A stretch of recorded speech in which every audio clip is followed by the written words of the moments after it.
Assalamualaikum warahmatullahi wabarakatuh.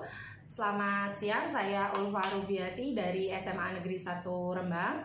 Hari ini saya akan melakukan tugas demonstrasi kontekstual untuk mewawancarai kepala sekolah saya sendiri. Kebetulan Ibu Endang Sri Lestari SPD, kepala sekolah dari SMA Negeri 1 Rembang. Hari ini saya akan mewawancarai beliau terkait pengambilan keputusan berbasis nilai-nilai kebajikan sebagai pemimpin. Mohon waktunya Bu Endang untuk ambil wawancaranya.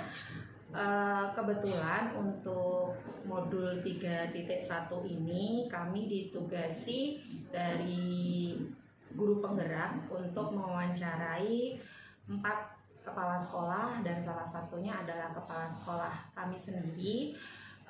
Jadi saya meminta waktu kepada Bu Endang untuk bersedia menjawab beberapa pertanyaan terkait tentang bagaimana pengalaman panjenengan sebagai kepala sekolah yang sudah cukup lama. Dari tahun berapa, Bu? 2012. Dari tahun 2012, padahal itu saya tahun 2012 baru mulai mengajar. Sudah jadi kepala sekolah 2012 sampai sekarang, dan itu jenengan segala macam sekolah karakternya hafal betul karena sudah 3 sekolah.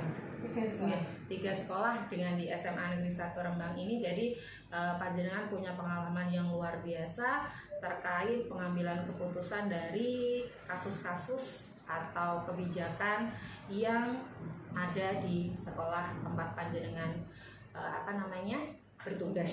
Ya. Jadi untuk wawancara ini itu terkait dengan bagaimana jenengan menerapkan praktek-praktek dalam pengambilan keputusan, yang mana jenengan pasti akan mengalami kejadian dilema etika atau bujukan moral, gitu. Dilema etika biasanya itu berhubungan dengan benar lawan benar, ketika jenengan harus mengambil keputusan benar lawan benar. Sedangkan untuk bujukan moral itu adalah ketika jenengan mengambil keputusan yang terkait benar atau salah. Jadi saya akan mengajukan beberapa pertanyaan untuk Ibu. Selama ini bagaimana Ibu dapat mengidentifikasi kasus-kasus yang merupakan dilema etika atau bujukan moral? Untuk pengalaman saya saat saya jadi pertama kali jadi kepala sekolah itu memang betul-betul berat ya. Untuk yang pertama, saat itu saya penempatan di SMA 1 Saleh di tahun 2012, dan saat itu juga ada sekolah baru SMK itu yang letaknya juga tidak begitu jauh dari SMA 1 Saleh. Sementara masyarakat atau anak-anak yang bersekolah ke SMA 1 Saleh itu kan hanya lingkupnya dari Kecamatan Saleh, sebagian dari Rodo dan sebagian dari Sedan, karena memang lokasi daerah di perbatasan, dan dari Sedan ke Saleh itu ada hutan. Pada saat saya pertama di sana itu saya hanya mendapatkan siswa 120. Padahal karena kan juga kita terkait dengan teman-teman yang bersertifikasi harus minimal 24 jam. Jadi kita harus menata bagaimana nanti hak-hak teman juga terpenuhi, kewajiban kita juga itu, sehingga saat itu betul-betul saya pengalaman pertama yang sampai saat ini tidak bisa saya lupakan, karena juga persaingan dengan di SMK saat itu kan memang SMK baru kental ya. Anak-anak kan rata-rata inginnya ke SMK, sehingga kami berembuk dengan teman-teman, karena saya juga orang baru yang kalau satu prinsipnya saat ke sekolah itu saya tidak akan bisa melaksanakan tugas saya tanpa ada dukungan dan kerjasama yang baik dari teman. Akhirnya kami dengan tim kami WKS, dan kemudian kami berembuk dengan komite juga, saya mencari penyebab-penyebabnya itu kira-kira sebetulnya apa. Kok saat saya jadi guru di Saleh itu memang Saleh termasuk favorit karena belum ada SMK. Tapi begitu saya kembali ke Saleh sebagai kepala sekolah, ternyata tidak ada peminat. Nah itu berarti kan kita identifikasi penyebabnya itu sebetulnya apa. Setelah ada beberapa masukan baik itu dari komite maupun dari Bapak Ibu guru. Akhirnya juga kami floor dengan teman-teman yang ada saat itu.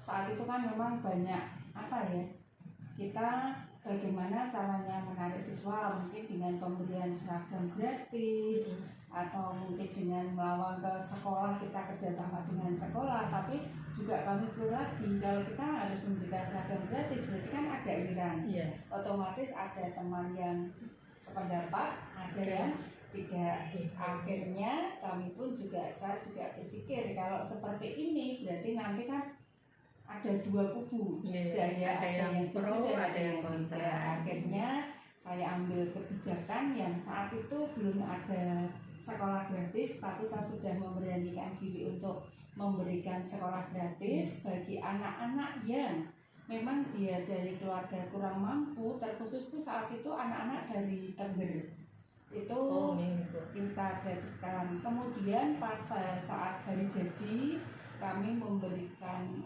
lomba-lomba yang sekiranya bisa menarik anak. Yang pertama saya cari anak yang berkualitas tapi dia tidak mampu. Kalau dia pinter dari keluarga mampu, saya yakin mereka akan lari ke kota sama satu Rembang. Tapi bagi anak-anak yang tidak mampu dan dia juga pinter, sebetulnya juga pengen sekolah, akhirnya kita pernah ada lomba mapel, kemudian ada lomba sepak bola antar SMP, karena untuk menarik bahwa di SMA asal itu sebenarnya ada NIK. Dengan program ini alhamdulillah bagi anak-anak yang tidak mampu kami berikan gratis, bagi anak-anak yang dia pintar juga kami berikan beasiswa untuk prestasinya. Jadi kalau mereka dari tidak mampu kemudian dia juga pintar, saya suruh milih. Kalau dia gratis apa dia mau beasiswa yang dari prestasi biasanya gitu. Iya, jadi alhamdulillah dengan program yang saya laksanakan pada saat itu, tahun berikutnya sudah ada kenaikan yang signifikan dari 120 akhirnya bisa sampai 160, tahun berikut 170, sampai saya di tahun 2018 saya dimutasi ke SMA Sulam itu sudah 200 anak. Iya, dan banyak anak-anak yang alhamdulillah dari anak-anak yang kurang mampu mereka bisa melanjutkan ke perguruan tinggi dengan tadi. Jadi kita kerjasama dengan teman-teman yang di kita, memang kami betul-betul meminta bantuan mereka untuk paling tidak meluangkan waktu fisik, karena ada satu anak itu yang di juga itu sebenarnya orang tuanya tidak mengizinkan karena tidak mampu. Akhirnya dengan pendekatan akhirnya mereka bisa diimigran dan tidak sampai 4 tahun anak itu sudah selesai. Kemudian karena di pinggiran itu biasanya hanya beberapa yang melanjutkan, kami pun juga minta tolong sama BK itu untuk mengadakan kerjasama dengan BKK di SMK untuk yang memfasilitasi anak-anak yang tidak melanjutkan, dan itu juga sangat mendukung sehingga ada kepercayaan lagi dari masyarakat untuk kembali menyekolahkan anak-anak di SMA. Berarti dari apa yang Ibu sampaikan tadi, kasus dengan ketika pertama kali di SMA 1 Saleh itu berpedoman pada dilema etika, karena jenengan dihadapkan benar versus benar, karena harus gimana caranya kita bisa mendapatkan murid. Di sisi lain jenengan juga harus mengambil program yang bisa meng-grow up pertambahan murid gitu. Dan tidak antara teman yang pro dengan iuran sama yang kontra kan akhirnya dua-duanya juga bisa terfasilitasi, karena tanpa adanya iuran pun ternyata dengan program yang saya buat juga bisa mendongkrak. Bisa mendongkrak murid tambahan siswa itu tadi. Terima kasih. Berarti tadi dari kasus itu, selama Bu Endang menjalankan pengambilan keputusan di sekolah Ibu, terutama untuk kasus-kasus di mana ada dua kepentingan yang sama-sama benar atau sama-sama mengandung nilai kebajikan. Tadi kan sesuai apa yang disampaikan Ibu, saya bisa merangkum itu termasuk sama-sama punya kekuatan tersendiri ya. Jadi sama-sama benar kasusnya Ibu ya. bagaimana jenengan menjalankan pengambilan keputusan ini di sekolah panjenengan? Tadi di awal saya sudah mater ya, bahwasanya saya itu lebih senang untuk terbuka sama teman-teman. Jadi terbuka dengan dewan guru, dengan komite, baik itu saya di Sulang, di Saleh maupun saatnya di SMA 1, saya lebih senang kita ada keterbukaan, ada transparansi di kepemimpinan, dan saya lebih senang keputusan itu diambil secara bersama. Kecuali apabila dalam kesepakatan itu tidak ditemukan titik temu, saya baru menggunakan hak saya untuk mengambil keputusan tersebut. Jadi saya lebih senang karena nggak mungkin kita bekerja sendiri tanpa adanya bantuan dari semua warga yang ada di sekolah. Berarti dari situ ada pertanyaan terkait adakah seseorang atau faktor-faktor apa yang selama ini mempermudah atau membantu Ibu dalam pengambilan keputusan dalam kasus-kasus dilema etika.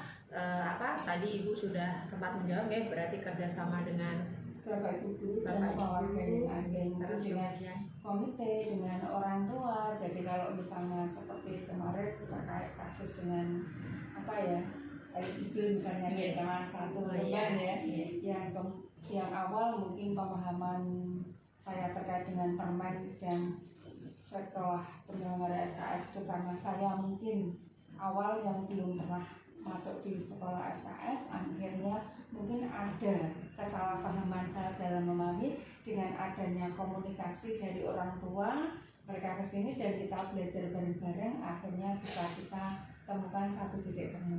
Lalu tanpa adanya komunikasi dari orang tua, kerjasama yang baik, misalnya masukan orang tua tidak yakin, mungkin keputusan yang saya ambil kan bisa salah. Jadi memang banyak faktor yang bisa mengambil keputusan itu. Yang penting kita tidak salah dan tidak menyalahi aturan yang ada. Kalau saya seperti itu. Terus kemudian langkah-langkah atau prosedur seperti apa Bu yang biasanya jenengan lakukan ketika jenengan mau mengambil sebuah keputusan sebelum akhirnya kebijakan jenengan ambil gitu? Yang jelas karena saya punya tim ya, ada WKS, ada Bapak Ibu guru, dewan komite. Nanti yang pertama membentuk tim, kemudian identifikasi dulu untuk mencari data-data untuk pengambilan. Jadi misalnya saya mengambil keputusan saya harus seperti ini, jadi dasarnya ada ya? Ya, kalau misalnya itu ada dasarnya yakin, berarti kan kita kembali ke aturan yang ada. Setelah itu ditemukan, tidak temu, kesepakatan semua bersama, baru itu buat suatu keputusan. Berarti kesepakatan tim yang bentuk tadi nih di awal mengacu pada aturan yang berlaku dan tidak menyalahi aturan. Nah, dari langkah yang jenengan ambil tadi, berarti kan selama ini pasti jenengan beranggapan ada sih langkah yang mungkin lebih efektif ya, yang jenengan anggap efektif dalam pengambilan keputusan pada kasus-kasus yang pernah jenengan alami itu apa? Kalau langkah yang paling efektif ya tadi, jadi melihat saya dulu kasusnya itu apa, terkait dengan siswa, dengan guru, atau dengan sekolah pada umumnya, dengan keuangan. Yang jelas mesti melihat dulu kasusnya itu apa. Sekiranya saya langsung bisa memutuskan dan itu tidak berhubungan dan tidak merugikan orang banyak, langsung saya selesaikan. Tapi kalau memang itu berhubungan dengan orang banyak dan saya harus butuh data-data, mungkin dasar, jadi itu saya cari dulu. Memang sudah meyakinkan, baru saya putuskan. Sehingga paling tidak untuk mengurangi ketidakbenaran yang saya putuskan, untuk mengurangi itu biar nanti tidak ada sesuatu atau tidak ada masalah di belakang. Nah, selama ini jenengan pasti ketika mengambil keputusan, tadi Ibu menyampaikan ada pro dan kontra dari teman-teman, terus kemudian tantangan-tantangan lain apa lagi Bu yang kira-kira dalam pengambilan keputusan ada hal-hal yang memang menjadi tantangan untuk Bu Endang sendiri dalam suatu proses pengambilan keputusan? Betul, kalau tantangan jelas karena kita belajar di sekolah ya, yang namanya dalam satu lingkup sekolah itu kan semua orang juga punya pikiran yang mereka juga pintar semua, punya ide semua lah. Bagaimana cara menyamakan ide itu? Saya gitu ya, karena kita juga tahu sih semua orang juga sudah bisa memikirkan terbaik, semua orang punya pendapat dan itu kan tidak salah. Tapi kan tetap harus bagaimana mungkin beberapa pendapat itu yang lebih menjurus ke mengerucut itu yang kita gunakan. Jelas kalau tantangan itu mesti dari dalam kita, ya kita baik pun mesti kan ada yang jelek, tapi bagaimana kita mengurangi untuk menghindari itu dan tetap sekolah dalam keadaan kondisi. Yang terpenting di sini adalah bagaimana kita menyamakan pemikiran banyak orang gitu ya. Harus difasilitasi, jadi harus kita jalin komunikasi yang baik. Komunikasi kuncinya gitu ya. Terus kemudian ketika ibu misal ada kasus-kasus tertentu gitu, apakah ibu punya jadwal tertentu untuk kira-kira ini harus diselesaikan hari ini, terus kasus lain hari ini gitu nggak Bu? Atau bagaimana? Jelas ada. Ada jadwal tersendiri berarti. Jadi begitu muncul kasus, paling tidak kan saya harus punya ini deadline terakhir saya menyelesaikan kasus ini kapan? Iya. Karena saya yakin selama ini saya dari Juli sampai sekarang misalnya kemarin kasus untuk yang penyamaan persepsi terkait risiko. Kemudian ada kasus lagi mungkin untuk pemilihan jurusan anak dan itu kan tetap ada kasus-kasus di sekolah itu tetap harus. Jadi ini kalau tidak segera ada jadwal untuk penyelesaiannya, nanti jangan-jangan kasus ini tidak berlarut, lewat dan tidak ada penyelesaian. Jadi nanti ada kasus ya kita selesaikan, kasus berikut nanti targetnya paling tidak misalnya Senin Jumat harus selesai. Itu targetnya seperti itu. Oke, berarti terjadwal menyesuaikan dengan kondisi kasus yang dialami gitu. Dia memang butuh penyelesaian pemikiran yang lama, apa dia mungkin butuh untuk secepatnya. Oke, terakhir Ibu, dari semua hal yang telah Ibu sampaikan tadi, kira-kira pembelajaran apa yang bisa Ibu petik dari pengalaman Ibu sendiri dalam mengambil keputusan yang berhubungan benar lawan benar tadi Bu? Kalau saya itu komitmen bersama, jadi adanya transparansi, komunikasi yang baik dengan teman dan tidak ada saling kecurigaan, adanya penyamaan persepsi sehingga nanti pada saat kita melangkah setelah mengambil keputusan itu memang sudah didukung oleh semua warga sekolah. Jadi kan tanpa adanya komunikasi yang baik, tidak ada transparansi di antara kita kan biasanya nanti daripada di belakang misalnya perusahaan ini ya, tapi karena tidak diajak komunikasi, tidak diajak, akhirnya kan mereka juga bisa membela tapi kalau kita misalnya sudah terbuka sama teman-teman, minta masukan, saran dan keputusan juga kita ambil bersama, insya Allah nanti semua apa yang kita putuskan akan didukung oleh teman-teman. Meskipun ada yang itu kan lebih minimal dibandingkan kalau sesuatu itu langsung saya putuskan sendiri tanpa adanya komunikasi, tanpa adanya keterbukaan dengan teman-teman. Itu ya.